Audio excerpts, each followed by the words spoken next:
Greetings to everyone.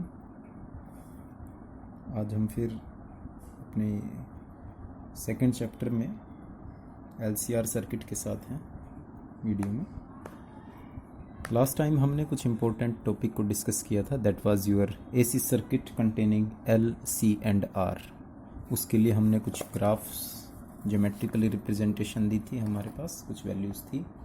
ठीक है, तो आज हम उसी से थोड़ा सा लिंक है टॉपिक हमारा, ठीक है, उसको डिस्कस करते हैं। और let us start our series resonant circuit.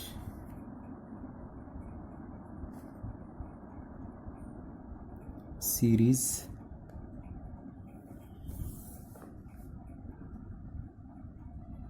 Resonant circuit.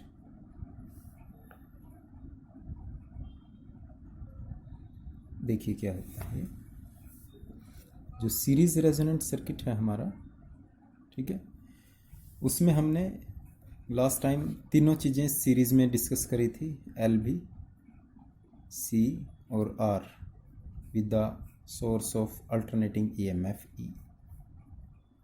ठीक है, ये चीज़ हमने फाइंड आउट कर ली थी। अब हमने रेजोनेंट सर्किट को पढ़ना है। तो जब हम रेजोनेंट सर्किट पढ़ रहे हैं तो सबसे पहले रेजोनेंट की डेफिनेशन देखते हैं क्या होता है ये, उसके बाद इसको हम लिंक करेंगे कि क्या चीज़ है रेजोनेंट। ठीक है, तो रेजोनेंट सर्किट क्या होता है, जब सर्किट के अंदर करंट की वैल्यू मैक्सिमम हो जाए और उसका रेजिस्टेंस मिनिमम हो जाए तो वो सर्किट हमारा रेजोनेंस की फॉर्म में चला जाता है। ठीक है, और ये क्योंकि किसी पर्टिकुलर फ्रीक्वेंसी पर ही होता है। जब हम एसी सिग्नल दे रहे हैं तो पर्टिकुलर फ्रीक्वेंसी पर उसका इम्पीडेंस यानी सारा रेजिस्टेंस, उसमें एल भी है, सी भी है और आर भी है, ये सारा रेजिस्टेंस मिनिमम हो जाए और करंट बढ़ जाए सर्किट का, तो उस टाइम हम ये कह देंगे कि इस सीरीज के अंदर रेजोनेंट हो गया है। तो डेफिनेशन देख लेते हैं पहले इसकी क्या है। फॉर ए फ्रीक्वेंसी, उस फ्रीक्वेंसी को म्यू नॉट से रिप्रेजेंट कर रहे हैं हम। द इम्पीडेंस का मतलब total resistance of the circuit is minimum and corresponding current becomes maximum। जब करंट मैक्सिमम हो गया और रेजिस्टेंस मिनिमम हो जाए, then such a circuit is called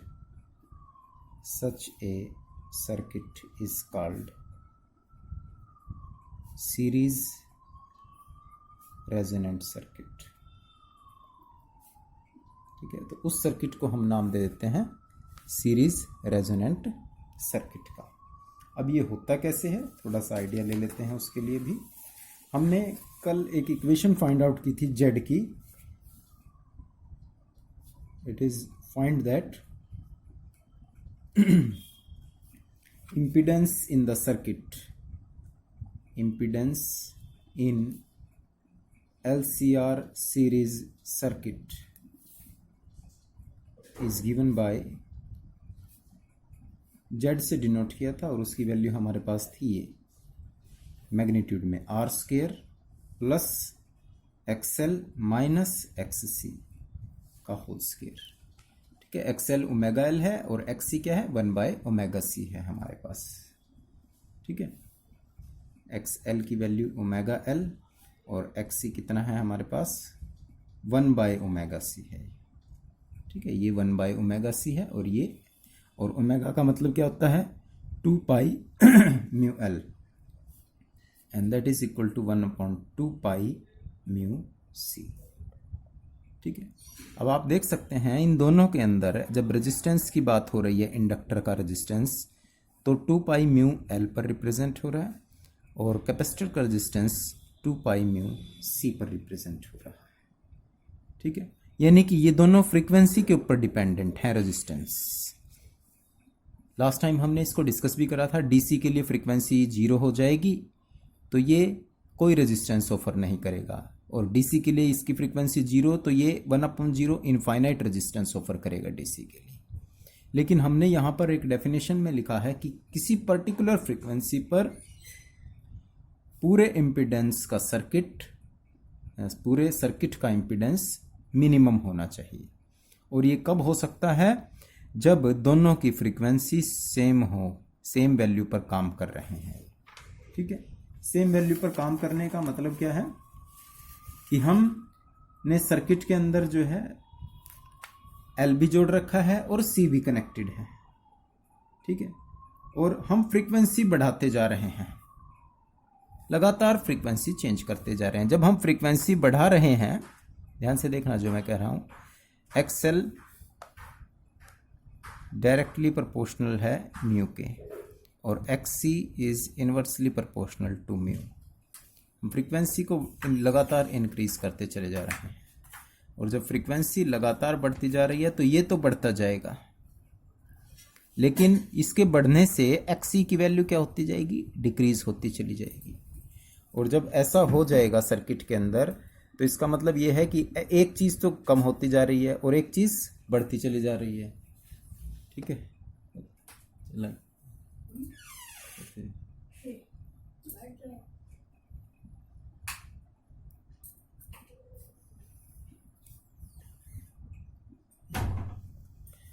तो क्या कहा मैंने अभी कि जब हम फ्रीक्वेंसी को बढ़ा रहे हैं तो ये बढ़ रहा है, लेकिन जब हम यहाँ फ्रीक्वेंसी बढ़ रही है तो एक्सी कम होता चला जा रहा है।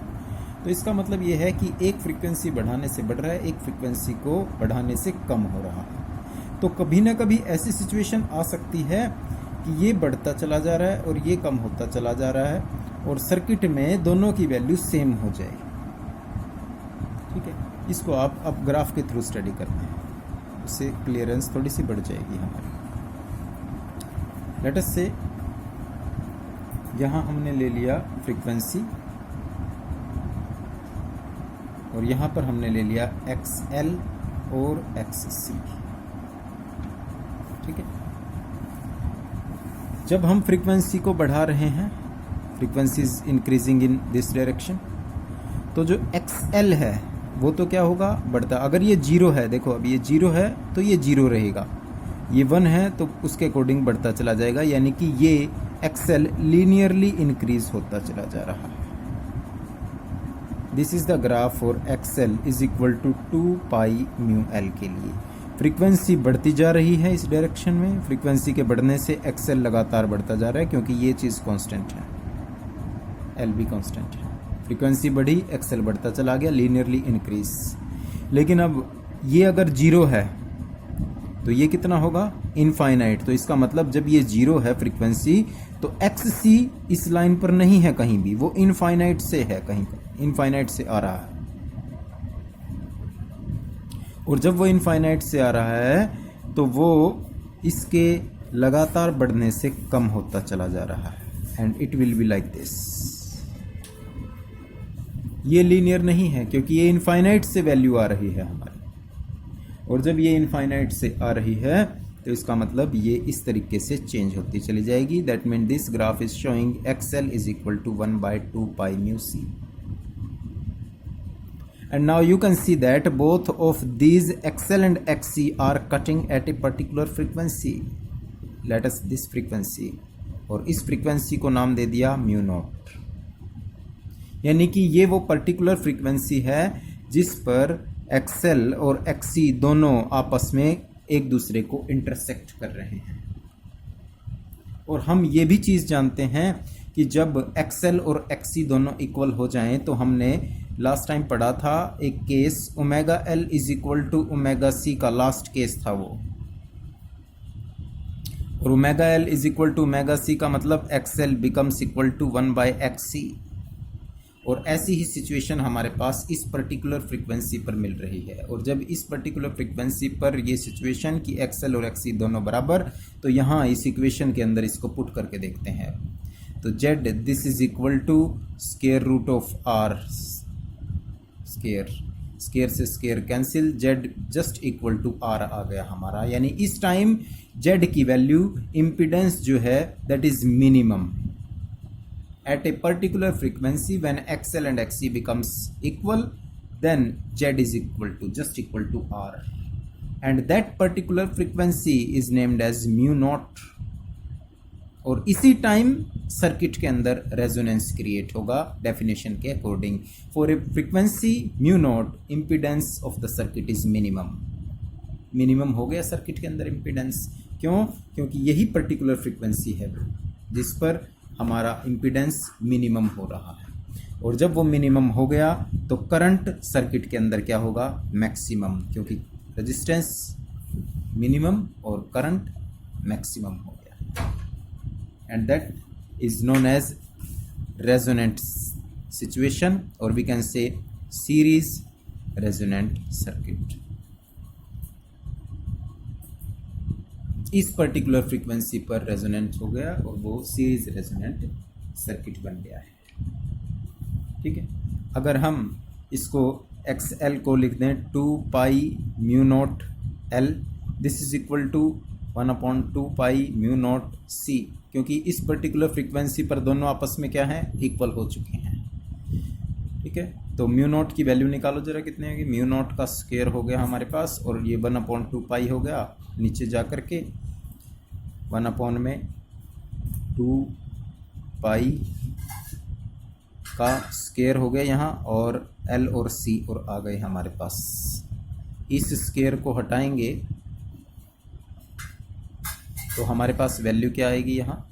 Mu naught this is equal to 1/2 pi का स्क्वायर हट गया, 2 पाई बाहर आ गया, और रूट में क्या आ गया? L इंटू में C. तो that is the value of frequency at which both XL and XC are known as resonant circuit. ये वो पर्टिकुलर फ्रीक्वेंसी भी हमने फाइंड आउट कर ली जिस सर्किट के ऊपर हमारा जो है सीरीज रेजोनेंट बन जाएगी. ठीक है. बस ये ध्यान रखना है, इम्पीडेंस मिनिमम होगा, और ये मिनिमम तब हो सकता है जब ये दोनों बराबर हों, और ग्राफ के अंदर भी ये दोनों इंटरसेक्ट कर रहे हैं. एक इनफाइनाइट से आ रहा है, एक लीनियरली अप्रोच कर रहा है. तो जिस फ्रीक्वेंसी पर दोनों कट करेंगे that is known as a particular frequency mu naught, और उस फ्रीक्वेंसी पर रेजिस्टेंस मिनिमम, करंट मैक्सिमम. और जब ये सिचुएशन आ गई तो हम रेजोनेंट को फॉलो कर देते हैं. अब एक वर्डिंग मैंने बोले कि करंट इसका मैक्सिमम हो गया है उस पर्टिकुलर फ्रीक्वेंसी पर, तो इसको हम ग्राफिकली रिप्रेजेंट कैसे करेंगे? We can represent this value like this. Frequency यहाँ पर आ गई हमारी, और हमने यहाँ पर ले लिया current I. And let us say this is the particular frequency mu not at which resonance to be take place. At this particular frequency the resonance is to be take place. So at this frequency current is maximum, क्योंकि resistance minimum हो चुका है. और जब ये particular frequency है तो जैसे जैसे ध्यान से देखें, फ्रीक्वेंसी बढ़ती जा रही है. ठीक है. जैसे जैसे फ्रीक्वेंसी बढ़ती जा रही है, ठीक है, तो सर्किट में करंट की वैल्यू एक बार इंक्रीज हो गई और वो मैक्सिमम तक पहुंच गया.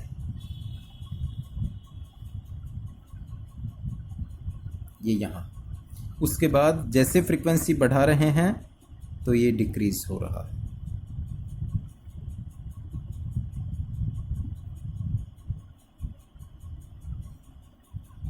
Now you can see that at A particular frequency, सिर्फ इसी फ्रीक्वेंसी पर ये सिचुएशन है, करंट मैक्सिमम है I नॉट के बराबर. This is I not. ठीक है. R को हमने फिक्स कर दिया. लेट अस से R की वैल्यू हमारे पास है 100 ओम.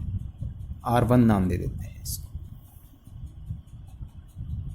अब दोबारा से इस सिचुएशन को देखें तो R को हम 100 से 300 ले लेते हैं या 500 ले लेते हैं. अगर हम R को 500 लेंगे तो अब आप देख सकते हैं कि ये वैल्यू थोड़ी सी बढ़ गई है. ये वैल्यू बढ़ने से इस फ्रीक्वेंसी पर कोई फ़र्क नहीं पड़ने वाला, क्योंकि कहीं भी इस आर्टिकल के अंदर जो Z है, ठीक है, वो XL और XC के साथ R पर डिपेंड नहीं कर रहा. यानी कि ये फ्रीक्वेंसी का अगर हम कॉलम देखें तो ये एल और सी पर डिपेंडेंट है ओनली, रेजिस्टेंस की कहीं वैल्यू नहीं है इसमें। तो रेजिस्टेंस की जब कहीं वैल्यू नहीं है तो मैक्सिमम ये इसी फ्रीक्वेंसी पर होने वाला है। यानी जब हम आर को 500 लेंगे तो इसकी दूसरी वैल्यू आ जाएगी, सिर्फ करंट कम हो जाएगा, लेकिन मैक्सिमम वो इसी पर्टिकुलर फ्रीक्वेंसी पर हो रहा है। और इस तरीके से ये वैल्यू डिक्रीज हो गई। This is the value for R 500 because in this equation of frequency L and C are dependent. ठीक है, एल और सी पर ही डिपेंडेंट है ये फ्रीक्वेंसी, आर पर डिपेंड नहीं है। तो आर की वैल्यू हमने 100 से 500 कर दी तो फ्रीक्वेंसी में कोई चेंज नहीं आया, ये इसी पर मैक्सिमम दिखा रहा है, इस पॉइंट पर पीक है ये इसका। तो कहने का मतलब ये है कि जब हम रेजिस्टेंस को चेंज करते हैं तो frequency, resonant frequency doesn't changes, it remains the same, but current in this case becomes maximum at this point. Current की वैल्यू कम हो रही है बस। ठीक है, क्योंकि रेजिस्टेंस बढ़ेगा, 100 से 500 हो गया तो करंट थोड़ा सा कम हो गया, लेकिन फ्रीक्वेंसी रेजोनेंट जिस पर होना था वो वही है। तो that's why this is known as a series resonant circuit. अब इसको थोड़ा सा एक नाम दिया जाता है रेजोनेंट सर्किट को। ये जो सर्किट है सीरीज रेजोनेंट सर्किट, यहाँ लिखते हैं इसको series resonant circuit is also called acceptor circuit. कई बार ये इस नाम से भी पूछ लिया जाता है, एक्सेप्टर सर्किट। याद रखना है इसको, एक्सेप्टर सर्किट है ये। ऐसा क्यों है? क्योंकि आप देख सकते हैं एल और सी पर डिपेंडेंट है, यानी इंडक्टेंस और कैपेसिटेंस सी। तो आप एक पर्टिकुलर फ्रीक्वेंसी पर ही इसको ऑब्टेन कर रहे हैं, इससे पहले या इसके बाद ऐसी कोई फ्रीक्वेंसी नहीं है जिस पर करंट मैक्सिमम हो रहा है। यानी एक ही पर्टिकुलर फ्रीक्वेंसी है, उसकी वैल्यू फिक्स है।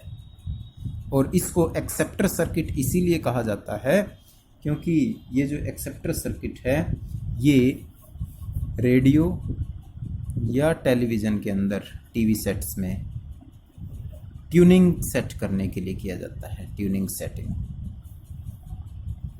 सेटिंग का मतलब क्या है कि आप जब देखते हैं कि मान लिया आप रेडियो में कोई चैनल सुन रहे हैं, ठीक है, नाम है FM गोल्ड के नाम से, FM गोल्ड है, ठीक है, रेडियो मिर्ची है या कोई भी नाम है, तो आपने उसका नाम सुना होगा कि वो पर्टिकुलर फ्रीक्वेंसी 102.5 मेगाहर्ट्ज़ या 98.3 रेड FM, या अगर आप टीवी चैनल देख रहे हैं तो 102 पर ही स्टार प्लस आएगा या 206 पर ही GTV आएगा। तो चैनल फिक्स हैं। ये फिक्स क्यों हैं? Because at A particular frequency current is maximum. तो हर एक के लिए एक फ्रीक्वेंसी फिक्स कर दी हमने, अगर वो हो रहा है तो उस टाइम पे एक ही चीज़ आएगी, उसके अलावा दूसरी नहीं आएगी। अगर हम 98.3 रेड FM चला रहे हैं उस टाइम, तो 98.3 से अगर हम 4 चले गए तो उसमें डिस्टर्बेंस हो जाएगी क्योंकि करंट मिनिमम होना शुरू हो गया है। और जैसे जैसे इस फ्रीक्वेंसी से इधर या इधर जाएंगे हम तो वो अपने डिस्टर्बेंस को क्रिएट कर देगा। और इसीलिए इसको एक्सेप्टर सर्किट भी बोला जाता है क्योंकि ये एक्सेप्ट करता है इसी फ्रीक्वेंसी को, पर्टिकुलर फ्रीक्वेंसी को, for tuning set of radio and televisions.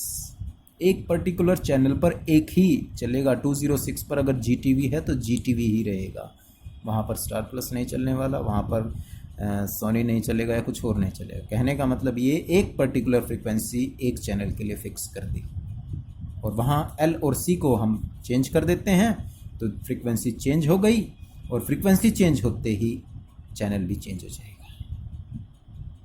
That's why it is known as acceptor circuit.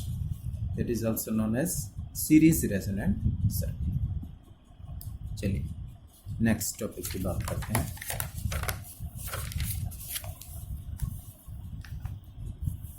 Parallel resonant circuit.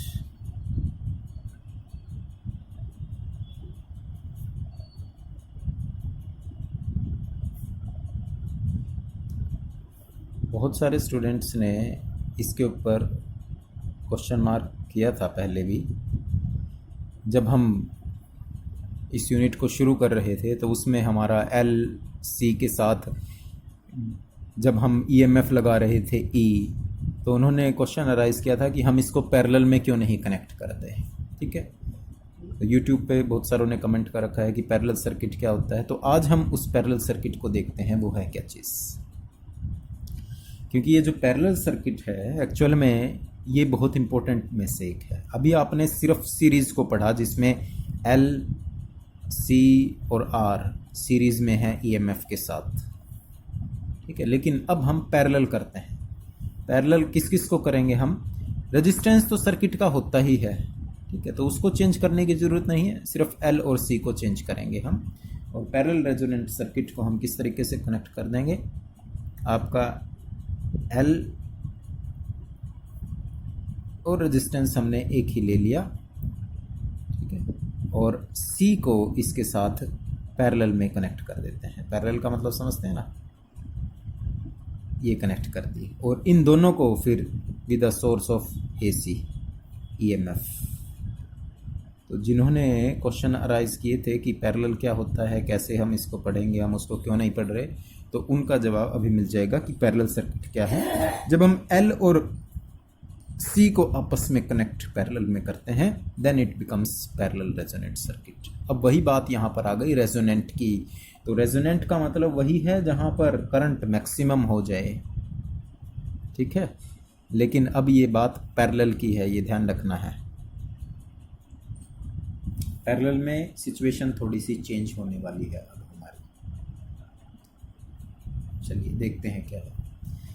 हमने जब सोर्स ऑफ ई लगाया था तो इसकी वैल्यू लिखी थी instantaneous value of EMF is given by E is equal to क्या लिखा था, ई नॉट ई की power J omega T. Equation number 1 इसको नाम दिया था। ठीक है, अब जब सर्किट यहाँ पैरेलल में कनेक्टेड हो गए हैं तो अब आप ये देखिए ध्यान से, जब सीरीज में थे तो सीरीज में करंट की वैल्यू सब पूरे सर्किट में एक ही रहती है। आई करंट फ्लो कर रहा है यहाँ, तो यहाँ पूरे सर्किट में आई ही करंट फ्लो करेगा। ठीक है, तो पूरे सर्किट में जब आई करंट फ्लो कर रहा है तो अब ये देखिए यहाँ से करंट गया, अब ये करंट ऊपर की तरफ भी चला गया और नीचे की तरफ, because these are in parallel. अब ये डिवाइड हो गया है। अब जब ये करंट डिवाइड हो गया है, किस किस में करंट डिवाइड हो गया है? एक तो करंट चला गया इंडक्टर में, तो दैट बिकम्स आई एल, और एक करंट चला गया कैपेसिटर में, दैट बिकम आई सी। और हमें ये भी पता है कि पैरेलल में करंट डिवाइड होता है वोल्टेज रिमेनिंग द सेम। ठीक है, तो जो करंट सिर्फ इंडक्टर में जा रहा है उसकी value I L, this is equal to V upon R, और आर का मतलब इसका रेजिस्टेंस। इसका रेजिस्टेंस क्या है? दोनों सीरीज में है, ये ध्यान रखना है।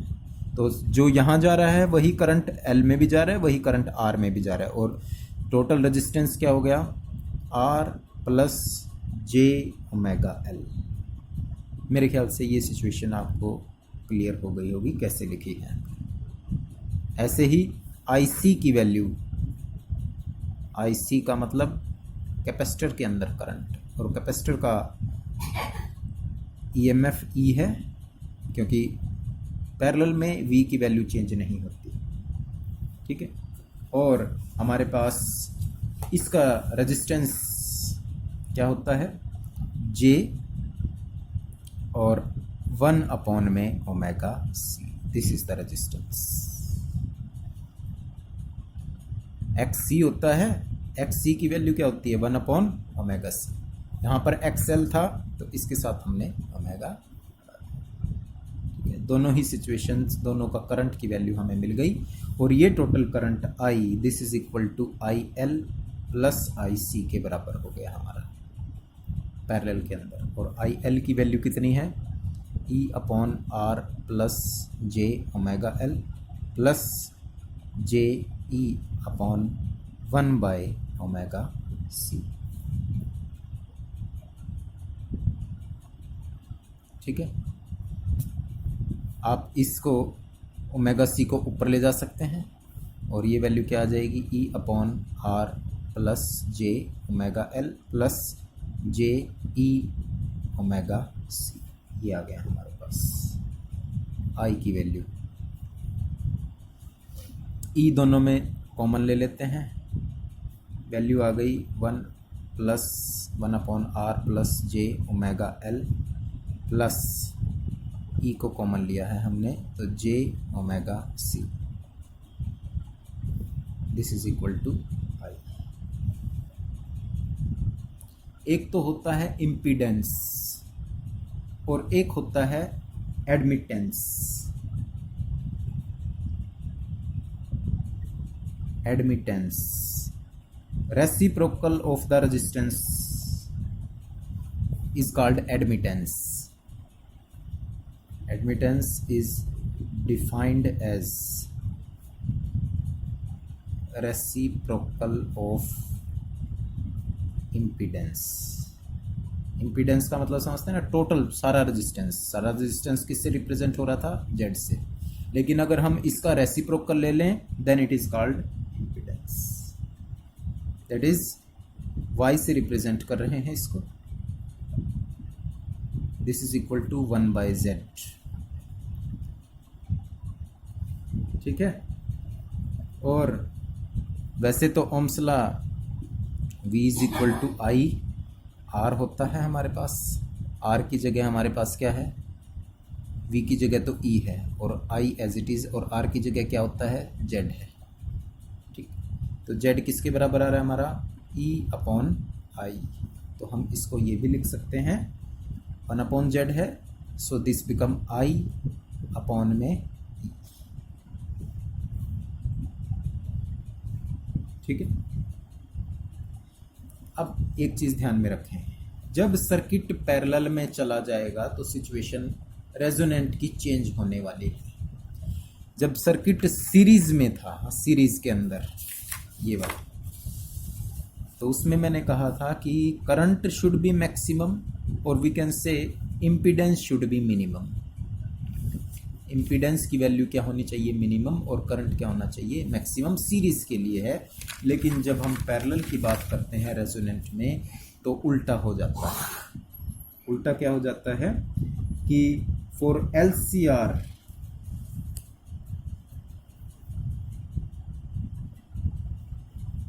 For R, L and C,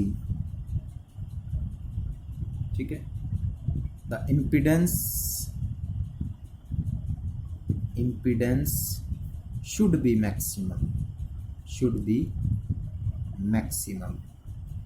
ये मैक्सिमम होना चाहिए हमारा।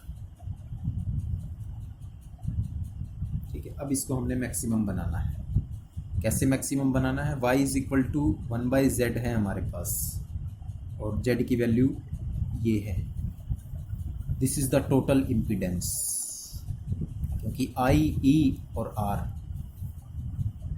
ठीक है, I is equal to E to, चलिए अब z की वैल्यू देख लेते हैं क्या है।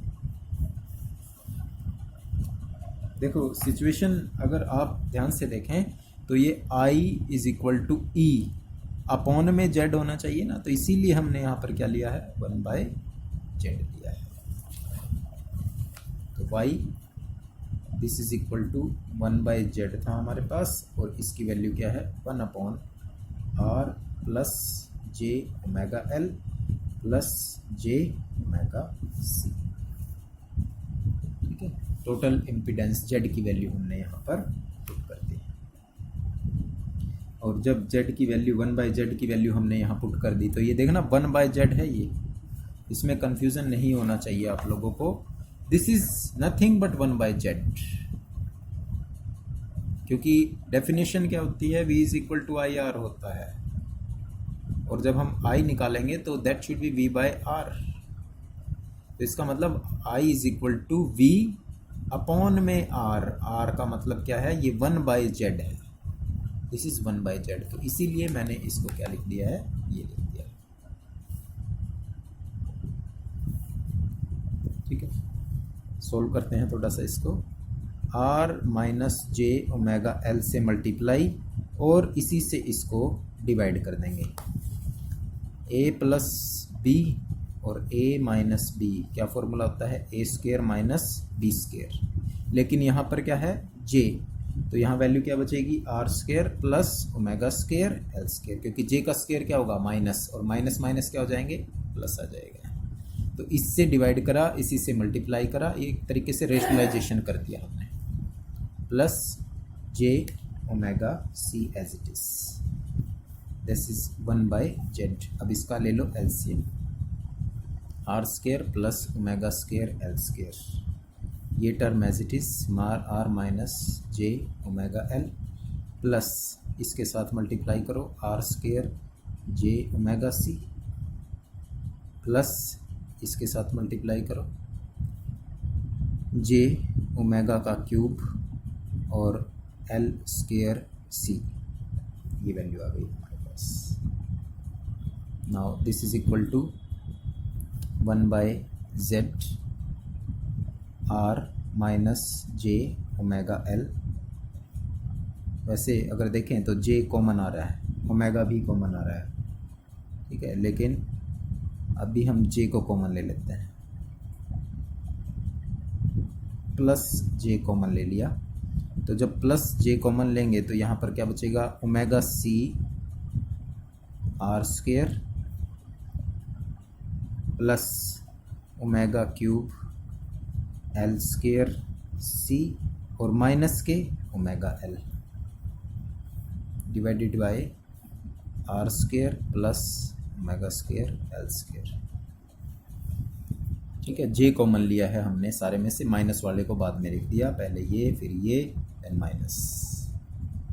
अब हमने इसको बनाना है मैक्सिमम, और ये मैक्सिमम कब होगा, जब ये सारा रिजल्ट मिनिमम होगा, क्योंकि रेसिप्रोकल में है ये।